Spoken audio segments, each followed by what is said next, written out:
The American government is a fungus that keeps on growing. Here is the government explaining how they want to blow stuff up, hijack jets, kill people, and blame it on foreign enemies. What we're dealing with is a homicide investigation, an open homicide investigation into 3,000 deaths. What we have there is a mystery that hasn't been solved.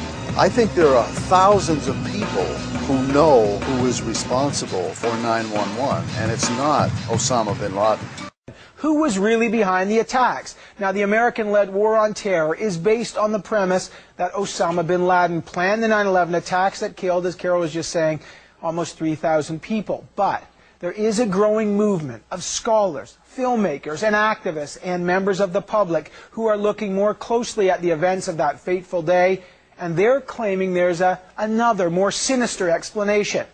Now, because of the popularity of these views today, we're going to investigate whether there's anything behind the so-called 9/11 conspiracy theories. The official story about 9/11 is a gigantic conspiracy theory that 19 Arab Muslims, under the guidance of Osama bin Laden, defeated the world's most sophisticated military defense system, and also, in bringing down the World Trade Center, defeated many of the basic laws of physics. So that is the basic conspiracy theory, and what we in the movement are doing is challenging that conspiracy theory. David Ray Griffin is the leading critic of the official story of 9/11. He's a professor of theology at Claremont School of Theology and the author of several controversial books outlining his beliefs, books that have now sold more than 100,000 copies. The students do need to know that the clear majority of the world's Muslims believe that 9/11 was an inside job. They don't accept the official story. The official story meaning the 9/11 Commission report, a report Barrett says is fraudulent. To me, after having studied the facts for 2.5 years, the most probable hypothesis is that this was a new Pearl Harbor, an inside job designed by intelligence. Hold on. What do you mean 9/11's an inside job? Yeah, 9/11's an inside job. Yeah, there's actually a magazine. Look how thick this is. This is like telephone book material. I mean, it's like, how much information do you want? We have a journal, the Journal of 9/11 Truth, Journal of 9/11 Studies. Sorry, with esteemed professors writing journal articles proving one singular point, and that singular point is that 9/11 is an inside job. More and more people are finding out every day. As I said earlier, the event, the realization that just made it completely obvious to me that 9/11/01 was an inside job was that the official explanation that the towers simply fell down due to gravity is completely impossible. The 9/11 Commission didn't even mention Building 7 collapsing. Page 172. The U.S. government has not been able to determine the origin of the money used for the 9/11 attacks. Ultimately, the question is of little practical significance. The American Republicans have not managed to trace the source of the funding, and then the most amazingly disingenuous statement ultimately is of little consequence. It is of massive consequence. Doesn't it matter who paid for 9/11? The fact that Pakistani intelligence wired $100K to Mohammed Atta on the 10th of September, and this was reported in a French news agency and the Times of India, and it's never made its way into mainstream American media. That I truly, honestly believe, as a human being and a citizen and somebody who studied this for 5.5 years, that the tragedy of 9/11 was an inside job and was orchestrated by the White House, was called a false flag operation, a terror fraud. The government has never even tried to prove it's a OBL story. It's a fiction. The 9/11 Commission never tried to prove it. You cannot prove a lie. There's your problem.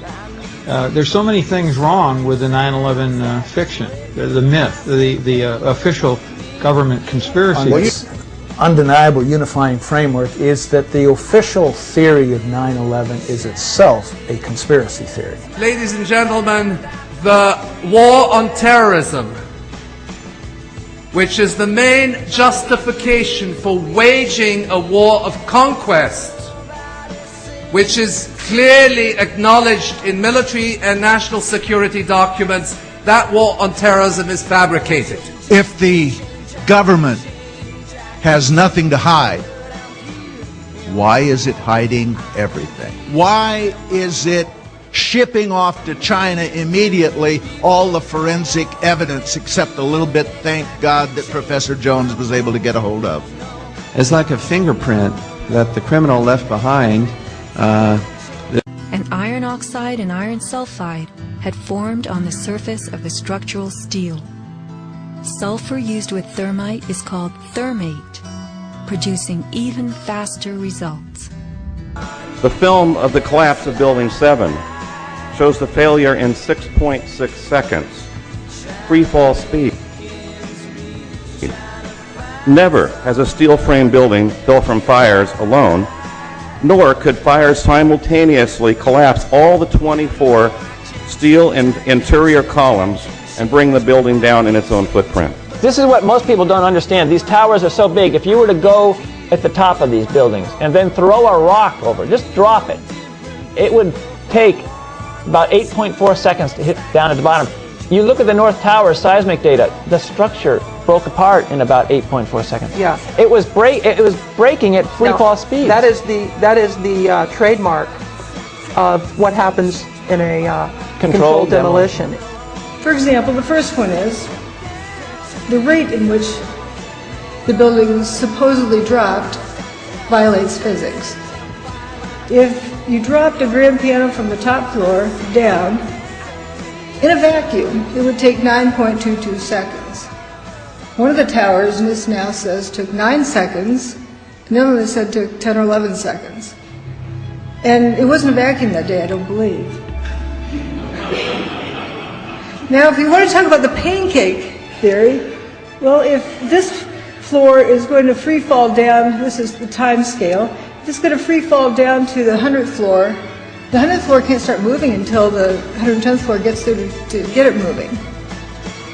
And if it starts moving at that point, it's going to be way past 10 seconds. We pressed early on for a full-scale investigation, and of course one of the issues was while we were doing that, the evidence from the buildings was being destroyed. The nation's leading newspaper has disgraced itself by its utter failure to come to grips with the obvious and overwhelming evidence that what happened in its own city, a few blocks from its own headquarters, killing 3,000 of its own citizens, was a crime committed by the United States government. And if these people are too stupid or too ignorant to put together 2 + 2. We have not seen one piece of evidence that links Osama bin Laden and the Taliban directly to the planning stages of September 11th. And when you have no evidence and you charge somebody of conspiracy, that is a conspiracy theory, isn't it? It's so obvious. The reason there are unanswered questions is because the U.S. government will not answer the questions. They know the answers to the questions, and so it's really ridiculous for them to be accusing others of being conspiracy theorists when they won't answer the questions. Now here's an easy example. The identity of the supposed hijackers. The FBI had distributed a list naming 18 of the 19 hijackers by 10 a.m. on September the 11th. This was before Flight 93 had hit the ground. Within 2 weeks, the identities of at least 6 of the hijackers were unclear, as men in Arab countries with the same names and histories, and in some cases the same photographs, were protesting that they were alive. In the time since being fired for questioning the NIST report, I've had a chance to look at this report a little more closely. It was Shyam Sunder of NIST who claimed in March 2005, even after the UL floor tests, that pancaking floors were to blame for those jets of debris. This is in the Popular Mechanics article, right? Pancaking floors. But NIST now openly admits that the floors could not have collapsed, and the pancake theory is officially as well as experimentally dead.